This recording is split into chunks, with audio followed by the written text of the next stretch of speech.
चरण के लगातार इसी इंतज़ार में रहते हैं कि कब उनकी बहाली की कोई खबर आएगी, कब उनकी बहाली प्रक्रिया पूरी होगी और वह शिक्षक बनकर विद्यालय में पहुंचेंगे।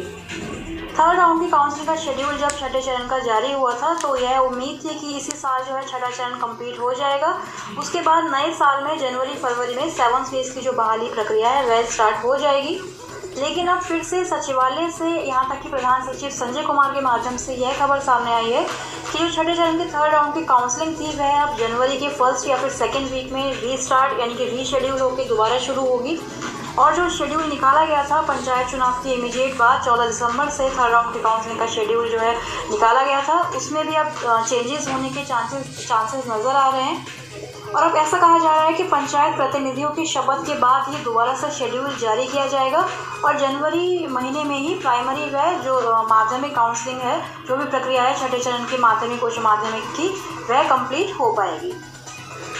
इसके अलावा कुछ ज़िले जैसे कि नालंदा, समस्तीपुर, किशनगंज आदि ज़िले हैं जहां से काउंसलिंग का लेटर निकाला जा चुका है। कल शाम हमने देखा था, आपने चैनल की कम्युनिटी सेक्शन में जाकर अगर देखा होगा तो आपको पता होगा कि कई सारे डिस्ट्रिक्ट से काउंसलिंग का जो लेटर है वह निकाला जा चुका है। जबकि जो प्रधान सचिव संजय सर हैं उनका यह कहना है कि काउंसलिंग की प्रक्रिया जनवरी में होगी।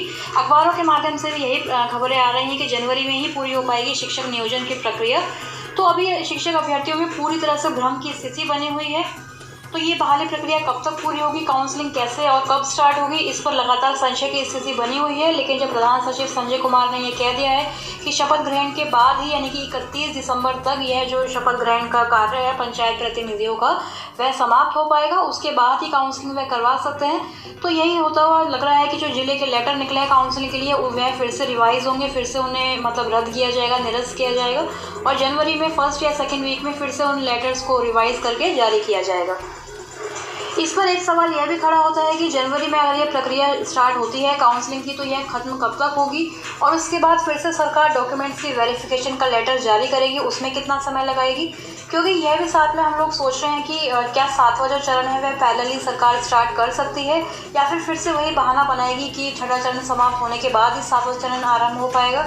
अगर 7वां चरण आरंभ होता है तो क्या मार्च में या फिर अप्रैल के फर्स्ट वीक में इसका नोटिफिकेशन जारी हो सकता है।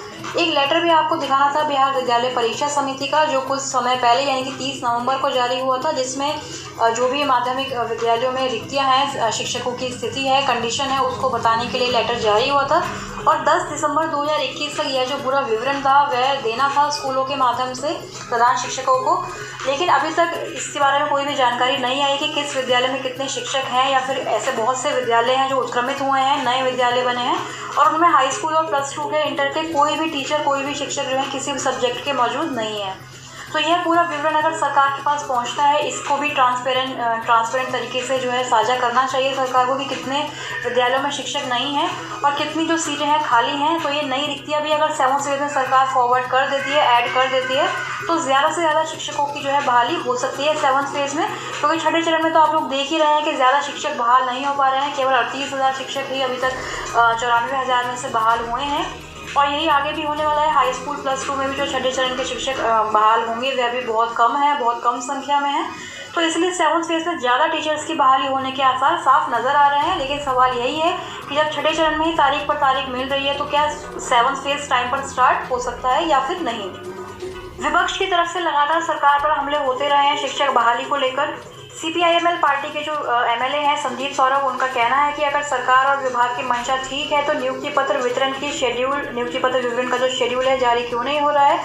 बिहार सरकार के लिए इससे बड़ी शर्म की बात क्या होगी कि 2019 से चली आ रही प्राथमिक शिक्षक भर्ती के नियुक्ति पत्र वितरण का शेड्यूल जारी करने की बजाय सिर्फ तारीखें ही मिल रही हैं।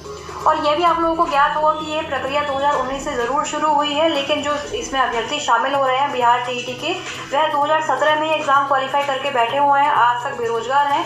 2021 भी खत्म होने वाला है, 2022 तक वह शिक्षक बनकर विद्यालय पहुंच पाते हैं या नहीं, यह भी देखने वाली बात है। सरकार ने सदन से जो अनुपूरक राशि पास करवाई थी, एक्स्ट्रा जो बजट ऐड हुआ था शिक्षा विभाग के लिए, उससे आप देखिए अखबारों के माध्यम से खबरें आती रहती हैं कि 1ली से 8वीं कक्षा के बच्चों को मिलेंगे अनाज व उसे पकाने के पैसे, साथ ही जो पोशाक यानी कि जो यूनिफॉर्म होती है उसके पैसे भी 1 to 8 की जो छात्राएं हैं उनको दिए जाएंगे, उनके खाते में पहुंचाए जाएंगे। तो इस खबर को ट्रैक करते हुए भी आरजेडी प्रवक्ता चितरंजन गगन ने सरकार से सवाल पूछा है कि विद्यालयों में जब शिक्षक ही नहीं रहेंगे तो बेटियों को आखिर पढ़ाएगा कौन। अच्छी बात है, आप बेटियों को पोशाक की राशि दे रहे हैं, लेकिन बेटियों के प्रति सरकार को यदि थोड़ी सी हमदर्दी भी है तो सबसे पहले रिक्त पदों पर शिक्षकों की अविलंब बहाली की जाए। प्लूरल्स पार्टी की पुष्पप्रिया चौधरी ने भी कहा कि पंचायत चुनाव के बाद नियुक्ति कब होगी, जब चुनाव तिथि तय हो सकती है, परिणाम की तिथि तय है, नियुक्ति की तिथि तय करके बताने में आपको क्या दिक्कत है। सीएम, मंत्री, सचिव आदि तो चुनाव ड्यूटी पर है नहीं।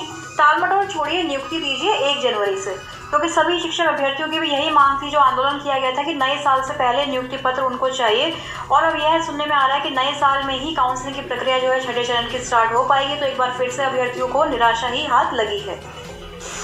दूसरी तरफ सीटी पर पीआईएल है मेरिट वाले अभ्यर्थियों की तरफ से, उसका जजमेंट आ गया है, मेरिट के फेवर में रिजल्ट आया है। तो इस तरह से ये सारी चीज़ें चल रही हैं सोशल मीडिया पर लगातार। कभी फेक न्यूज़ आ जाती है, कभी ऐसा लगता है कि ये कोर्ट केसेस अभी बहुत ज़्यादा लंबे चलने वाले हैं। तो लगातार संशय की स्थिति अभ्यर्थियों के बीच में बनी हुई है, क्योंकि ना तो 6th फेज़ अभी कंप्लीट हो पा रहा है और ना ही 7th फेज़ के स्टार्ट होने की कोई भी उम्मीद नज़र आ रही है। अपर मुख्य सचिव संजय कुमार की बातों पर भी अब अभ्यर्थियों को यकीन नहीं होता है, क्योंकि वह भी लगातार नई नई तारीखें जो है बताते रहते हैं। अखबारों के माध्यम से खबरें जो है प्रकाशित होती रहती हैं। इसमें लिखा गया है कि अपर मुख्य सचिव संजय कुमार ने स्पष्ट कर दिया है कि 6ठे चरण की 1.25 लाख से अधिक शिक्षकों की नियुक्ति की जो अधूरी प्रक्रिया है वह जनवरी 2022 में पूरी कर ली जाएगी।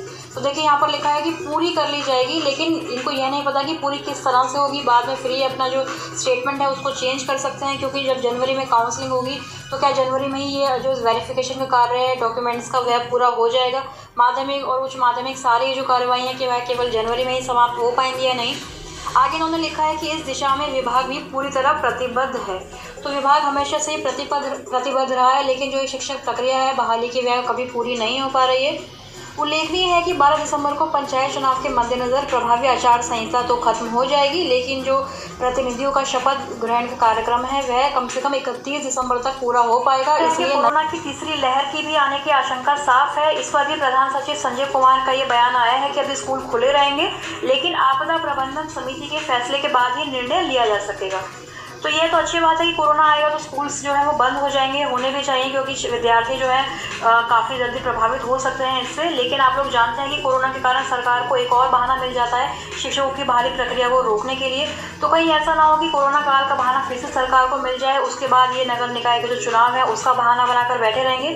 तो सवाल लगातार यही है कि क्या 6ठे चरण की प्रक्रिया टाइमली अगर पूरी जैसे नहीं हो रही है तो 7th फेज़ ये लोग कब स्टार्ट करेंगे, क्या वह टाइम पर शुरू हो पाएगा। एससीईटी सर्टिफिकेट के बारे में भी कोई भी जानकारी जो है नहीं मिल रही है। कोर्ट केसेस भी लंबे चलते जा रहे हैं। कल भी हमने देखा था कि एक जो फेक न्यूज़ सामने आई थी कि जो एससीईटी पर पीआईएल है मेरिट वाले अभ्यर्थियों की तरफ से, उसका जजमेंट आ गया है, मेरिट के फेवर में रिजल्ट आया है।